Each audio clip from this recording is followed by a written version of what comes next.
ఒక్కటి చెప్పండి, పార్టీలో సీనియర్ నాయకుడిగా చివరిగా మీరు సాయి ప్రతాప్ గారు తొలి నుంచి కూడా వైఎస్ రాజశేఖర రెడ్డి గారికి ఒక అంతరాత్మలా ఉండేవారు, వాళ్ళిద్దరు అనుబంధం అలాంటిది.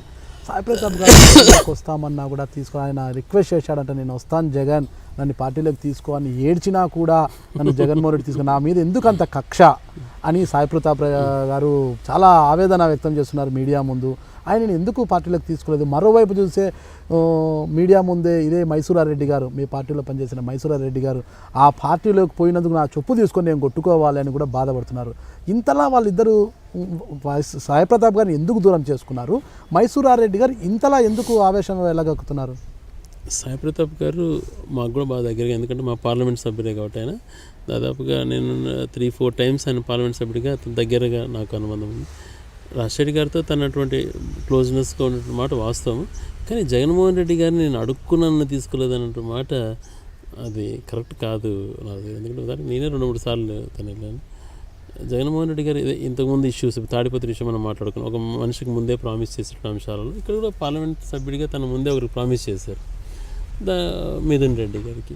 ఇప్పుడు పార్లమెంట్ టికెట్ నాకు కానీ అల్లుడు కానీ ఇవ్వండి అని అంటే అది కుదిరే పరిస్థితి కాదు. అది చెప్పారు, అంకుల్ మీరు వచ్చి రండి పార్టీలోకి, నేను మీకు ఇవ్వాల్సిన గౌరవం ఖచ్చితంగా ఇస్తానని చెప్పి మాట్లాడడం జరిగింది. అంటే పలాందే నాకు కావాలన్నటువంటి దాంట్లో అది కుదరకుండా ఆయన వెళ్ళారు. కానీ పార్టీలోకి నేను కండిషన్స్ లేకుండా నేను వస్తానని రావద్దు అని చెప్పి ఎవరన్నా అని అంటారు అండి. ఇటువంటివి అన్నీ ఏం చేస్తారంటే సీనియర్ పొలిటీషియన్స్ వాళ్ళ యొక్క లబ్ధి కోసం వాళ్ళు మాట్లాడుకొని తర్వాత అవతల పార్టీలో మాన సంపాదించడం కోసం ఇటువంటి నిందలు వేస్తూ ఉంటుంది. ఉదాహరణకు అన్నీ అట్టే జరిగింది. అదే వాళ్ళు ఎలక్షన్స్ టైంలో స్ట్రాటజీగా జగన్ క్యారెక్టర్ అసాసినేట్ చేయడానికి ఇవన్నీ ఉపయోగించుకున్నారు. మైసూరారెడ్డి గారి విషయంలో రాజశేఖర రెడ్డి గారు జగన్మోహన్ రెడ్డి గారు ఎటువంటి తప్పిదం చేయలేదు. సో ఆదినారాయణ రెడ్డి గారు పార్టీ మారినప్పుడు అక్కడ ఒక బలమైన వ్యక్తిని అక్కడ పెట్టాలని అనుకున్నప్పుడు మైసూరారెడ్డి గారు నాకు ఇది పరిస్థితుల్లో రాజకీయాలు నాకు అంత ఓపిక లేదు అని అనుకున్నప్పుడు వాళ్ళ ఇంట్లో వాళ్ళ తమ్ముడి కొడుకుని తీసుకురావడం జరిగింది.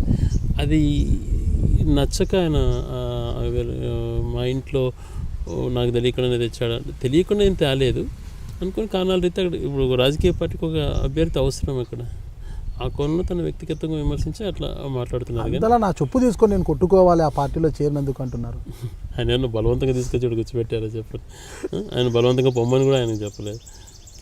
పార్టీని వీడేటువంటి వాళ్ళు అవతల పార్టీస్ మార్కు సంపాదించుకోవడం కోసం ఇవన్నీ మాట్లాడుతుంటారు. అవే కంటిన్యూస్గా గత 4 సంవత్సరాల నుంచి విని ఇప్పుడు మంత్రులు కూడా చూశాను నేను. కాంగ్రెస్ మంత్రులు చాలామంది ఇక్కడికి వస్తారు, నువ్వు కాంగ్రెస్లో కొనసాగాల అని అంటే లేదన్నా నాకు ఇట్లా అన్యాయం నేను ప్రజల కోసం ఇక్కడ ఏం చేయట్లేదు, ఇట్లా నేను పార్టీ పెడుతున్నానంటే మేము పోయినాము జగన్ మా మాట వినలేదు, మమ్మల్ని గౌరవించలేదు అని చెప్పి వాళ్ళే మాట్లాడతారు. ఇప్పుడు వాళ్ళు చెప్పిందే వినాలంటే కాదు, రాజకీయ నాయకుడు పొలిటికల్ పార్టీ పెట్టాలని నిర్ణయించుకుంటే తనకు కూడా మనం గౌరవం ఇవ్వాలి కదా. ప్రతి ఒక్కరు వేసి నువ్వు ఇట్లే ఉండాలంటే లేదన్నా ఇది మంచిది అని అంటే లేదు నా మాట వినలేదని ఎవరు గౌరవించడం అని చెప్పి నిందలు వేస్తారు. ఇంకా ఆయన భరించినాడు పాపం.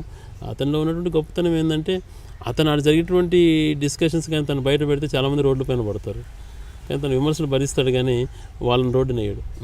Hi, this is Rayachoti MLA Gadikota Srikanth Reddy. Please watch my exclusive interview with Nagaraj Garu on iDream Media. Thank you.